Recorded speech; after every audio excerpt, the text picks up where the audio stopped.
आज हम उससे आगे बात करने वाले हैं 1919 से 1939 के पीरियड की। ठीक है, तो इसको कहा जाता है कि भारतीय राष्ट्रवाद का जो युग चल रहा है ये। ठीक, तो इसमें क्या हुआ कि जब प्रथम विश्व युद्ध समाप्त हो गया, तो प्रथम विश्व युद्ध की समाप्ति के बाद जो भारतीयों को उम्मीद थी कि अब भारत में जो है सुधार होंगे, एक विकास का एक नया मार्ग अपनाया जाएगा ब्रिटिश के द्वारा, तो उसके जब मार्ग नहीं अपनाया गया, भारतीयों को एक जो उनकी उम्मीदें थी कि हमारे यहाँ संवैधानिक सुधार होंगे, मानवाधिकार दिए जाएंगे, वो सब चीज़ें जब नहीं हुई, तो फिर से राष्ट्रवाद पुनः जीवित हुआ। ठीक है, जो नरम दल जो था वो जो अंग्रेजों के पक्ष में झुक रहा था, अब उनका फिर से विचार बदला कि नहीं नहीं, अंग्रेज अच्छे नहीं ही हैं, ये बात तय हो गई। ठीक है, तो जब ब्रिटिश शासन के खिलाफ जितने भी तमाम जो भारत में स्वतंत्रता आंदोलन के दौरान जो संघर्ष चल रहा था, इस संघर्ष में क्या हुआ, एक निर्णायक मोड़ कब आया? निर्णायक मोड़ जो आया उसमें एक फैक्टर जो सबसे इंपॉर्टेंट था वो था महात्मा गांधी का भारत आगमन और उनका भारत की राजनीति में सक्रिय भागीदार भागीदार होना। ठीक है, तो हम देख लेते हैं इसमें कि राष्ट्रवाद के पुनः जीवित होने के क्या कारण रहे और फिर हम आएंगे महात्मा गांधी पे। ठीक है, तो हम देखते हैं कि युद्ध उपरांत जो आर्थिक कठिनाइयां उत्पन्न हुई, आर्थिक कठिनाइयां कैसे उत्पन्न हुई युद्ध के बाद में? जैसे क्या हुआ कि जब ब्रिटिश को पैसे की आवश्यकता हुई तो उन्होंने क्या किया, टैक्सेशन बढ़ा दिया।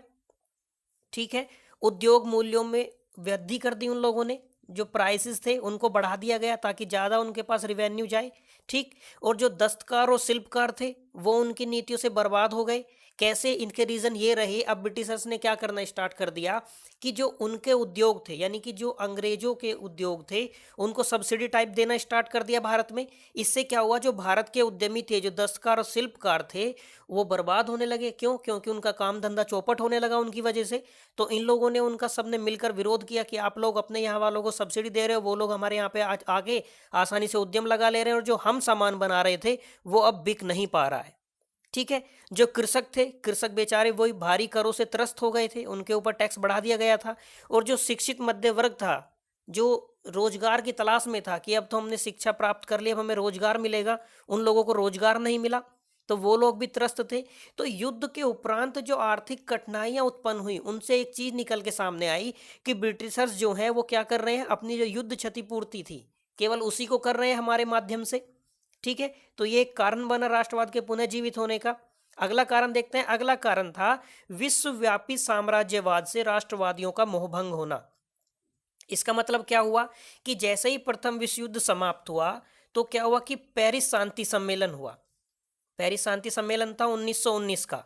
इसके बारे में हम वैसे ही जब विश्व इतिहास पढ़ेंगे तो उसमें बात करेंगे, लेकिन अगर मैं आपको थोड़ा सा इसके बारे में बताऊं कि जो पेरिस शांति सम्मेलन था वो क्या था, इसमें कुल मिला के ये था कि जब प्रथम विश्व युद्ध जो है वो समाप्त हो गया है तो अब मिल बैठ के चलो वार्ता कर लेते हैं।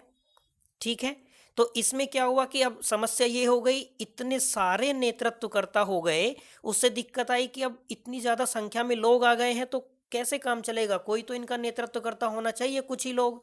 तो क्या हुआ, एक परिषद बनाई गई जिसमें क्या किया, अमेरिका। ठीक है, उस परिषद में अमेरिका आया, एक फ्रांस आया, ब्रिटेन आया और ब्रिटेन के साथ में इटली आया, यानी कि ये 4 कंट्री बड़ी बड़ी आ गई, इसलिए इनको कहा गया बिग 4 कंट्री। ठीक है, तो मेनली इस सम्मेलन में क्या था, जो पेरिस शांति सम्मेलन था, इसके नाम से ये बात स्पष्ट हो जाती है कि शांति सम्मेलन, यानी कि इन लोगों को अब शांति व्याप्त करनी थी। तो हुआ क्या था कि पेरिस के वातावरण में प्रतिशोध, घृणा और उग्रता व्याप्त थी। तो ऐसे में ऐसा कैसे हो सकता था कि वहां पे शांति व्याप्त हो जाए? ठीक है, तो शांति की संभावना तो नहीं थी वहां पे। दूसरी बात ये थी कि जो पराजित थे, जो पराजित हुए थे प्रथम विश्व युद्ध में, उन लोगों को नहीं बुलाया गया कि तुम तो हारे हुए हो, जाओ यहां से भागो। तो इससे भी क्या हुआ कि सम्मेलन में कठिनाई हुई, यानी कि जब इसका नाम शांति सम्मेलन रखा गया है तो वहां पे शांति व्याप्त होनी चाहिए, लेकिन शांति की जगह वहां पे क्या हुआ, और मनमुटाव होने लगे। ठीक है, तो यही था पेरिस शांति सम्मेलन कि इसमें हम क्या करें कि युद्ध का उत्तरदायित्व और जो क्षतिपूर्ति की धनराशि है उसका निर्धारण कर लो, लेकिन निर्धारण कैसे हो? अब समस्या ये है, निर्धारण कैसे हो? तो जो नेतृत्व करता थे, ये बड़े बड़े देश जो थे, अमेरिका, ब्रिटेन, इटली, फ्रांस, ये लोग जो थे, इन लोगों ने क्या किया, इन लोगों ने विजित क्षेत्रों से क्या किया, आपस में बांट लिया उनको। ठीक है, तो इससे बात क्या स्पष्ट हुई, ये हमने क्यों बात की, इससे ये बात स्पष्ट हो गई कि ये लोग तो अभी भी अपने साम्राज्यवाद को प्रोत्साहन दे रहे हैं। ठीक है, कि जो क्षेत्र इन्होंने जीते हैं उसको इन्होंने आपस में बांट लिया। तो इससे भारतीयों को एक चीज समझ में आ गई कि ना भैया, ये क्या, ये तो केवल अपने स्वार्थ पूर्ति कर रहे हैं, अपने जो साम्यवादी प्रसार है उसको पूरा कर रहे हैं। ये तो केवल अपने व्यापारिक हित देख रहे हैं कि इनका किसके साथ व्यापार होगा, कि इनका जो हुआ है इनको किससे पैसे मिल जाएंगे। इन्होंने जितनी भी संधियां की हैं, यानी कि जितने भी सम्मेलन थे, शांति सम्मेलन, पेरिस शांति सम्मेलन जैसे, उन सब से क्या हुआ कि इनकी एक मंशा स्पष्ट हो गई कि ये लोग तो अपने उपनिवेशों को पकड़ के रखना चाहते हैं। ठीक है, जबकि भारतीय क्या उम्मीद कर रहे थे, भारतीय उम्मीद कर रहे थे कि प्रथम विश्व युद्ध के बाद भारत में सुधार होंगे, ये लोग भारत को स्वशासन की तरफ ले जाएंगे। ठीक है, अगला कारण था रूसी क्रांति का प्रभाव। ठीक है, हम रूसी क्रांति के बारे में भी चर्चा करेंगे जब हम विश्व इतिहास पढ़ेंगे उसमें। तो रूसी क्रांति में आप एक बात जान लीजिए छोटी सी अभी फिलहाल यहीं के लिए, कि 1917 में हुई थी, पहली बात तो ये। ठीक है, दूसरी बात ये कि इसमें एक बोल्शेविक दल था, जैसे हमारे यहाँ पे ये गरम दल था, ऐसे उस तरह का वहाँ पे बोल्शेविक दल था, जिसने क्या किया था, उसने निरंकुश अत्याचारी जो वहाँ का शासन था उसका अंत कर दिया था। ठीक है, और अपना एक नेतृत्वकर्ता चुना, लेनिन। लेनिन के नेतृत्व में क्या किया, एक समाजवादी राज्य सोवियत संघ की स्थापना कर दी थी। ठीक है, तो रूस की क्रांति से क्या प्रभाव पड़ा, रूस की क्रांति से यह बात स्पष्ट हो गई कि यदि हम सब लोग इकट्ठे हो जाएं, यानी कि हम यदि एकता से काम करेंगे तो हमारी शक्ति महाशक्ति में तब्दील हो जाएगी। ठीक है, जब ये लोग इकट्ठे होके, बोल्शेविक दल इकट्ठा होके एक राज्य की बिल्कुल अत्याचारी महाशक्ति जो था उसको बिल्कुल जड़ से समाप्त कर सकता है, निरंकुश शासन को, तो यदि हम लोग भी इकट्ठे हो जाएं तो हम लोग भी समाप्त कर सकते हैं। ठीक है, ये बात रूसी क्रांति से हम लोगों को सीखने को मिली। अब इसमें आगे बढ़ते हैं कि इन लोगों ने किया क्या। जो हमने बात की थी लास्ट टाइम, मॉन्टेग्यू भाई साहब की जो अगस्त में घोषणा आई थी, उसके बाद जो मॉन्टेग्यू चेम्सफोर्ड सुधार आए। ठीक है, तो इसके बाद क्या हुआ, जब अगस्त में घोषणा कर दी मॉन्टेग्यू भाई साहब ने, इसका नाम देखिए, इसका नाम है भारत शासन अधिनियम 1919, लेकिन इसको मॉन्टेग्यू चेम्सफोर्ड सुधार, मॉन्टफोर्ड सुधार भी कहते हैं। क्यों, क्योंकि मॉन्टेग्यू उस समय भारत सचिव थे और जो चेम्सफोर्ड थे वो वायसराय थे। ठीक है, तो जब मॉन्टेग्यू ने घोषणा कर दी थी उसके बाद इन्होंने क्या किया, एक दल बनाया, एक उच्च स्तरीय दल बनाया, जिससे कहा गया कि तुम भारत जाओ और भारत जाकर रिपोर्ट पेश करो कि भारत में स्वशासन कितना दिया जाए। ठीक है, यानी कि भारत की प्रगति के लिए, भारत के उत्तरदायी शासन के लिए तुम जाओ और वहां पे देखो कि भारतीय किस लायक हैं। तो यहाँ एक बात स्पष्ट समझ में आनी चाहिए कि ये लोग तो कभी नहीं चाहेंगे, ठीक है, ये लोग कभी नहीं चाहेंगे कि ये क्या भारत को स्वशासन दिया जाए। तो ये बात दिमाग में रखनी है आपको। तो मॉन्टेग्यू ने जब उच्च स्तरीय दल को भेजा, वो भारत आया, उसने अपनी रिपोर्ट पेश कर दी। इसी रिपोर्ट के आधार पर क्या हुआ, 1919 का भारत सरकार अधिनियम आया। ठीक है, यही रिपोर्ट उसका आधार थी। ठीक है, तो एक बात यह होती है कि जो 1919 का अधिनियम था वो भारत के विकास में एक दौर का सूचक था। ठीक है, कैसे सूचक था इसकी बात हम आगे करेंगे। यहां ध्यान रख लेना है कि इसकी एक विशेषता थी कि ये उत्तरदायी शासन की प्रगति, ये इसकी विशेषता थी। ठीक है, अब वो थी कि नहीं थी, हम मूल्यांकन पढ़ेंगे तो उसमें समझ में आ जाएगा। अब देखते हैं कि इनको ऐसे क्या कारण आ गए सामने कि इन लोगों को 1919 का एक्ट लाना पड़ गया। ठीक है, तो पहली बात तो ये है कि 1909 का जो एक्ट आया था, जब इन्होंने सांप्रदायिकता के आधार पर पृथक्करण किया था, यानी कि मुस्लिमों को पृथक निर्वाचन दिया था, तो नरम दल असंतुष्ट था। ठीक है, यानी कि इनको पता चला कि केवल लॉलीपॉप हमको मिला है, हमने पहले भी इसकी बात की थी। ठीक है, दूसरा था कि जब प्रथम विश्व युद्ध में भारतीयों ने अंग्रेजी सरकार का सहयोग किया था, तो सीधी सी बात है कि भारतीयों को उम्मीद होगी और अंग्रेजों को भी ऐसा एहसास होगा कि भारतीय हमसे उम्मीद लगाए बैठे हैं कि हम इनकी तरफ कोई सुधार करें। ठीक, तीसरा कारण था कांग्रेस और मुस्लिम लीग का समझौता, जो हमने पहले बात की थी, 1916 में हो गया था लखनऊ अधिवेशन में। ठीक है, तो इससे क्या हुआ कि जब ये दोनों एक हो गए तो इससे सरकार पे दबाव बनाने में आसानी हुई। ठीक है, चौथा कारण था कि भारतीयों द्वारा स्वशासन की तीव्र मांग। अब जब ये लोग इकट्ठा हो गए तो भारत में क्या हुआ कि अब तो प्रथम विश्व युद्ध भी समाप्त हो गया, अब तो हमारे यहाँ सुधार करो, स्वशासन दो, ये मांग जो थी वो तीव्र हो गई। ठीक है, अब देखते हैं कि जो 1919 का सुधार आया, इसकी मुख्य धाराएं क्या क्या थी। पहली बात हम पढ़ते हैं इसमें प्रांतीय सरकार को, इसमें पढ़ेंगे प्रांतीय सरकार को, दूसरा पॉइंट पढ़ेंगे केंद्रीय सरकार को। तो पहला जो पॉइंट है प्रांतीय सरकार को, तो ये आपको याद रख लेनी है एकदम कि द्वैध शासन प्रणाली का आरंभ। ठीक है। अब द्वैध शासन क्या होता है बताने की जरूरत नहीं पड़ेगी, हम बंगाल में इसकी बात कर चुके हैं जब बंगाल में लगा था। ठीक है। तो इसमें देखते हैं प्रांतीय सरकार में कार्यपालिका। कार्यपालिका को मैंने पॉइंट वाइज लिख दिया, इसमें क्या क्या चेंजेस हुए। तो इसमें क्या था कि 1919 के एक्ट ने क्या किया, प्रांतों में उत्तरदायी सरकार की स्थापना के लिए द्वैध शासन व्यवस्था शुरू कर दी। ठीक है। यहां आपके लिए सबसे जरूरी जो जानने वाली चीज है वो ये है कि इस प्रणाली का जन्मदाता कौन था। तो वो थे लियोनिल कोटिस। मैं सर तो बिल्कुल नहीं बोलूंगा, इनको लिख दिया है क्योंकि किताब में लिखा था। ठीक है। लियोनिल कोटिस थे। इसी प्रणाली के आधार पर क्या हुआ था कि जो प्रांतीय कार्यकारिणी थी, जो परिषद थी हमारी प्रांतों की, उसको दो भागों में इन लोगों ने बांट दिया था। इसमें पहला भाग था कि गवर्नर और उसकी कार्यकारिणी होती थी, दूसरा जो भाग था उसमें गवर्नर और उसके मंत्रीगण होते थे। ठीक है। इसमें दूसरा पॉइंट है जो प्रांतीय विषय थे उनको भी इन लोगों ने दो भागों में बांट दिया। अब यहां इनका खेल समझना है आपको। पहला था आरक्षित विषय, ये तो रिजर्व कर दिए इन्होंने, जैसे कानून व्यवस्था, वित्त, भू राजस्व, खनिज, इस प्रकार के जो थे जिनसे पैसा आना था, जो व्यवस्था बनाने वाले थे, वो इन्होंने कर दिए आरक्षित। अब देखिए इन्होंने हस्तांतरित विषय कौन से जोड़े हैं, शिक्षा, स्वास्थ्य, उद्योग, कृषि, इस प्रकार के हस्तांतरित विषय इन्होंने छोड़े हैं। तो समझ में आ गई बात कि इन लोगों का खेल असली क्या है। ठीक। अब देखिए आरक्षित विषय जो थे इनका शासन कौन करता था, गवर्नर और उन भाई साहब की कार्यकारी परिषद, मतलब ये करते थे, परिषद सलाह देती थी, गवर्नर काम करते थे। ठीक है। और जो हस्तांतरित विषय होते थे उनमें गवर्नर करते थे अपने मंत्रियों की सलाह से। ठीक। इसमें एक बात जो जरूरी है वो ये है कि जो मंत्री है, मतलब व्यवस्थापिका के प्रति उत्तरदायी थे ये मंत्री, लेकिन जो गवर्नर की कार्यकारी परिषद के सदस्य हैं वो व्यवस्थापिका के प्रति उत्तरदायी नहीं है। अगर उत्तरदायी नहीं है, जवाबदेहिता नहीं होगी, तो काम में पारदर्शिता नहीं रह जाएगी।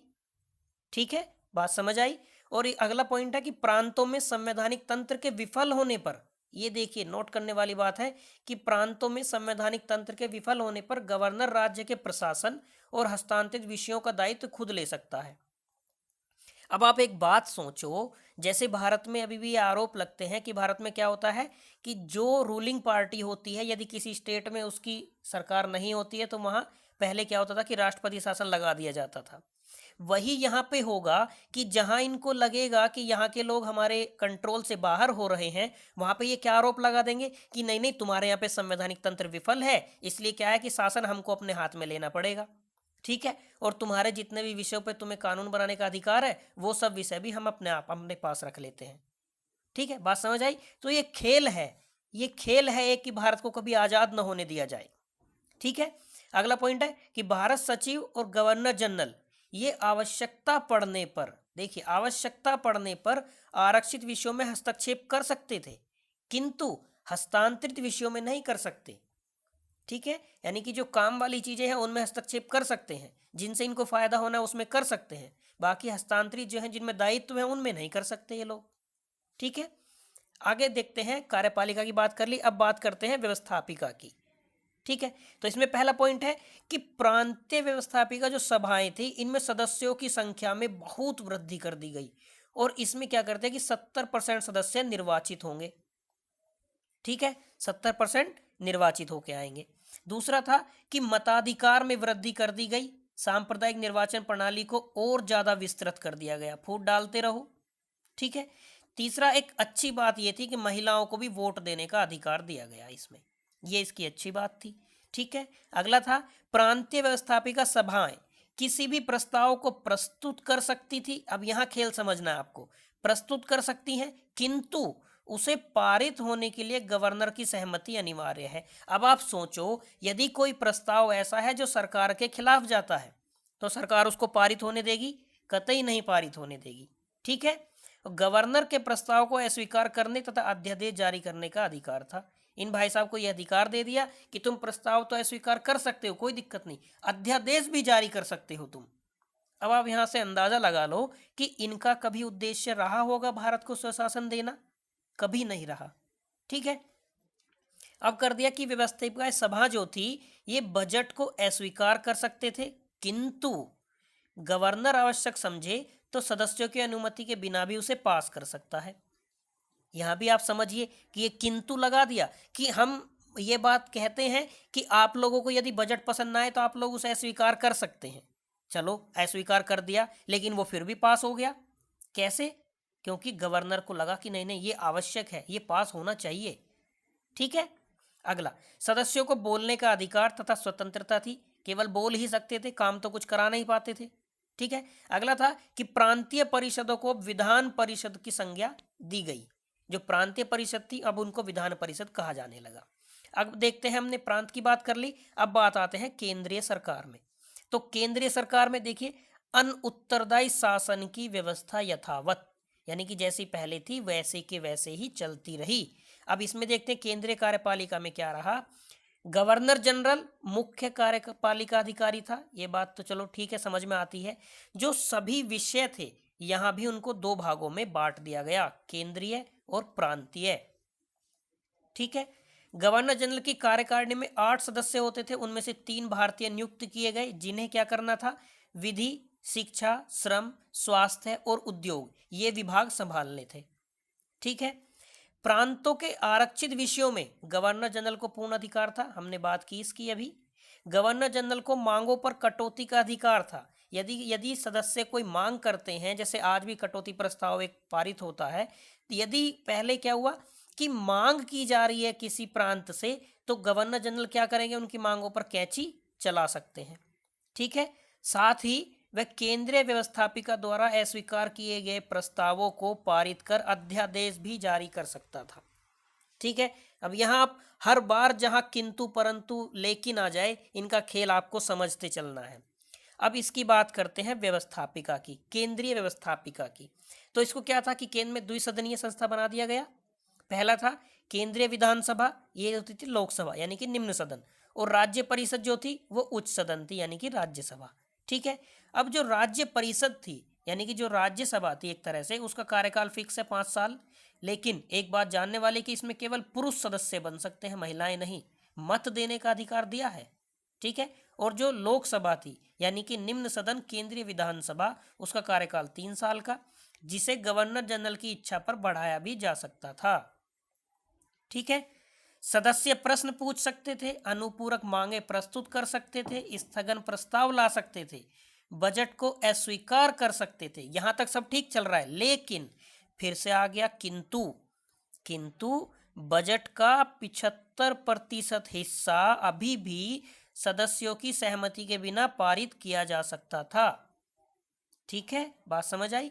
कुछ भारतीय सदस्यों को सरकार की स्थायी समितियों, जैसे वित्त समिति या मान लीजिए सार्वजनिक लेखा समिति में नियुक्त किया गया। नियुक्ति किया गया, काम तो कुछ कर नहीं सकते थे। अब हम आते हैं कि मांटफोर्ड जो सुधार थे, मांटेग्यू चेम्सफोर्ड जो सुधार थे, इनका मूल्यांकन पढ़ते हैं कि इनका महत्व क्या रहा, यानी कितने फायदेमंद ये साबित हुए। तो एक बात तो इनकी ये थी कि इसने क्या किया, प्रांतीय विधानसभाओं के सदस्यों के लिए पहली बार बड़े पैमाने पर व्यवस्था की गई।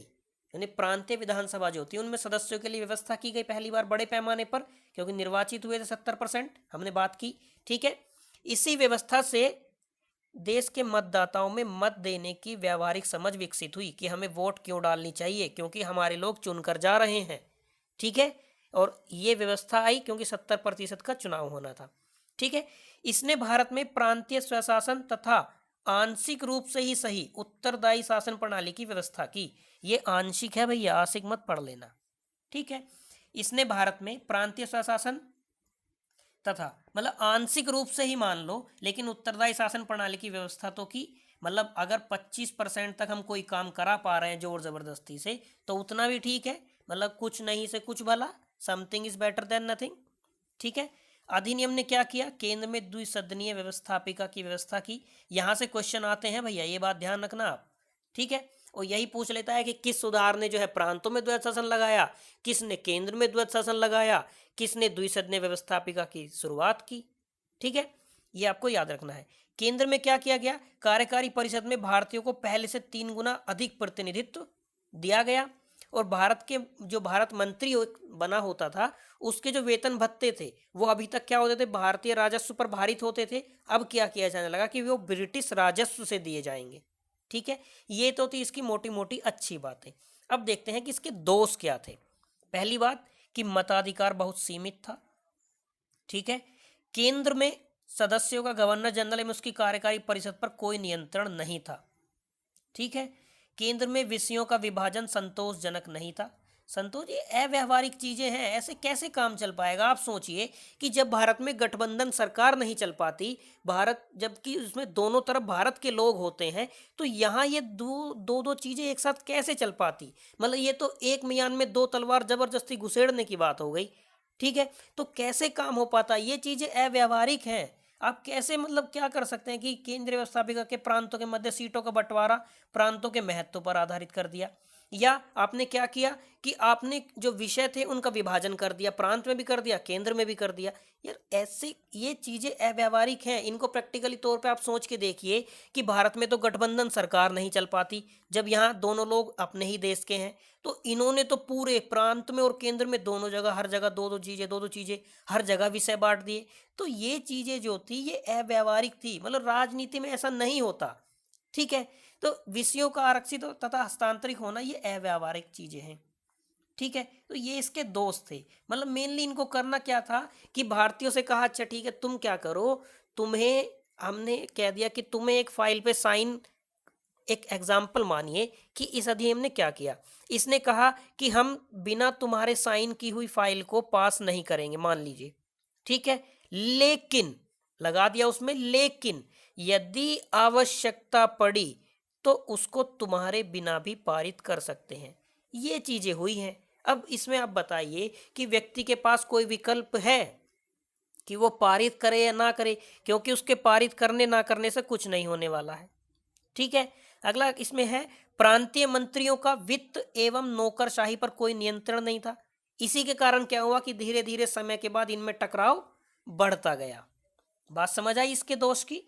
अब देखते हैं रोलेक्ट एक्ट जो आया था, यह भी एक चर्चा का विषय रहा कि रोलेक्ट एक्ट। ठीक, 1919 की बात करते हैं। तो हुआ क्या कि देखिए 1919 का जो था, एक तो प्रथम विश्व युद्ध समाप्त हुआ। ठीक है। दूसरा ये भाई साहब इन्होंने क्या कहते हैं मार्टिन चेम्स पर सुधार आ गए। तो ये अत्यंत सोच एवं असंतोष का वर्ष था 1919। ठीक है। देश में जो देश में जो राष्ट्रीयता की भावना फैल रही थी और जो क्रांतिकारी गतिविधियां देश में चल रही थी, उनको कुचलने के लिए किस प्रकार उनका दमन किया जाए, तो ब्रिटिशर्स को एक शक्ति की आवश्यकता थी कि अब हम अभी तो हम जगह लड़के आए हैं, प्रथम विश्व युद्ध समाप्त हुआ है, अभी हमारा उसमें बहुत नुकसान हो गया है, तो अभी जो देश में इतना लफड़ा चल रहा है, जो भारत वाले रोज लाठी डंडा गोली बंदूक लिए घूम रहे हैं, हमारे लोगों को मार रहे हैं, उसका निदान क्या हो।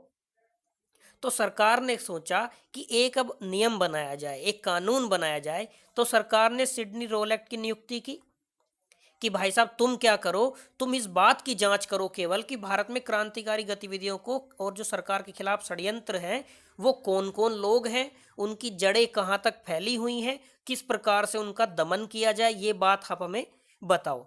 तो सिडनी रोलेट भाई साहब ने जो अपनी रिपोर्ट दी, जो सिफारिशें दी, उन्हीं को रोलेट एक्ट बना दिया गया। ठीक है। अब इस एक्ट की जो खराब बातें थी वो देखिए, किस हद तक अंग्रेज गिर गए थे, ये समझिए कि इन्होंने एक विशेष न्यायालय बनाया रोल एक्ट के अकॉर्डिंग। इसमें क्या किया, जिसमें उच्च न्यायालय के 3 वकील होते थे। ठीक है। अब ये न्यायालय क्या करता था, ऐसे साक्ष्य जो विधि के अंतर्गत मान्य नहीं है, जो कानूनी रूप से लीगल नहीं है, उनको भी मान्य कर सकता था। ठीक है। यानी कि किसी को मार पीट के जबरदस्ती नशा दे के और डंडा बजा के उससे कबूल करवा लिया कि हाँ मैंने बम फोड़ा जबरदस्ती, तो ये क्या करता है, उसको भी मान्य कर लेता है। जबकि वर्तमान में जो व्यवस्था है उसमें यह है कि व्यक्ति को स्वयं के खिलाफ गवाही देने के लिए बाध्य नहीं किया जा सकता। तो इस विशेष न्यायालय ने एक ऐसी चीज ला दी कि वो उन साक्ष्यों को भी मान्य कर सकता था जो कानूनी रूप से इलीगल हैं। ठीक है। और इसके विरुद्ध क्या हो सकता था कि इसने जो निर्णय दिया, इस कोर्ट ने जो निर्णय दिया, उसके विरुद्ध कहीं अपील भी नहीं की जा सकती। ठीक है। और न्यायालय के द्वारा बनाए गए नियमानुसार क्या हुआ, प्रांतीय सरकारों को बिना वारंट के तलाशी, गिरफ्तारी और बंदी प्रत्यक्षीकरण के अधिकार को रद्द करने, इस प्रकार की शक्तियां दे दी गई। उससे क्या हुआ कि ये लोग सर्वे सर्वा हो गए। इसलिए इस विधेयक को क्या कहा गया, इस विधेयक को भारतीयों ने कहा कि ये तो काला कानून है, बिना अपील बिना दलील का कानून कहा इसको भारतीयों ने। ठीक है। बात समझ आई यहाँ तक? मतलब जहां भारतीय क्या थे कि भारतीयों में क्या हुआ, गांधी जी जैसे भारत आ चुके थे तब तक, तो गांधी जी ने क्या किया था कि प्रथम विश्व युद्ध में भारतीयों को भर्ती कराया था, सैनिकों को भर्ती पर बल दिया कि जाओ ब्रिटिश का सहयोग करो, तभी ये लोग हमारे यहाँ सुधार करेंगे। इसलिए इन्होंने क्या किया था, गांधी जी को कैसर हिंद की उपाधि भी दे दी थी। ठीक है, लेकिन जब युद्ध के पश्चात भारतीय जनता सोच रही थी कि अब भारत में संवैधानिक सुधार होंगे, ये लोग इस इंतजार में थे कि हमारे यहाँ सुधार होंगे, तभी क्या रोलेट भाई साहब सर पे आके बैठ गए। और इसने क्या किया कि जो मतलब जो कानून युद्ध के दौरान लागू थे वही लागू रहेंगे।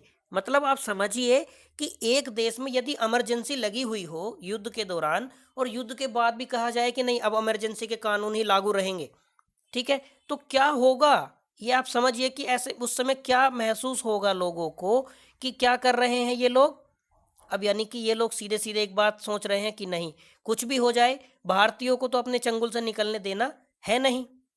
ठीक है, तो इसके खिलाफ गांधी जी ने क्या किया, गांधी जी आ चुके थे, अब गांधी जी को अपमान लगा कि यार ये तो बहुत पूरे भारत का अपमान है, मेरा अपमान छोड़ो।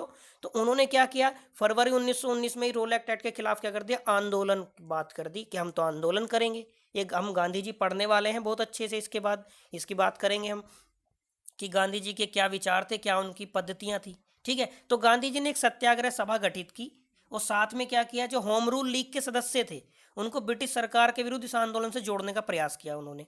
आंदोलन में क्या करते थे गांधी जी, वही कि आप लोग हड़ताल करिए, ठीक है, हड़ताल की जाए, उपवास किया जाए, और प्रार्थना सभाओं का आयोजन हो, गिरफ्तारी दो ज़्यादा से ज़्यादा कि नहीं हमें गिरफ्तार कर लो, हमें गिरफ्तार कर लो, जेल भरो, ये सब।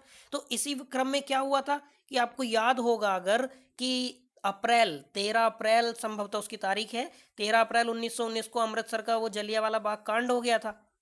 ठीक है, इस सभा में क्या हुआ था कि जो डॉक्टर, देखिए मेनली इस सभा में हुआ क्या था मैं बता ही देता हूं आपको अभी, कि जो डॉक्टर सैफुद्दीन किचलू और डॉक्टर सतपाल ये दो व्यक्ति थे, इनका क्या किया था ब्रिटिश ने, इन्होंने पंजाब से निर्वासन कर दिया था। ठीक है, तो इससे क्या था, इससे जनता असंतुष्ट थी कि हम लोग तो शांतिपूर्ण विद्रोह कर रहे थे, तुम्हारे खिलाफ आंदोलन शांतिपूर्ण कर रहे थे, फिर तुमने उनका पंजाब से निर्वासन क्यों कर दिया। तो इसी के लिए क्या हुआ, उन्होंने एक सभा का आयोजन कर रखा था।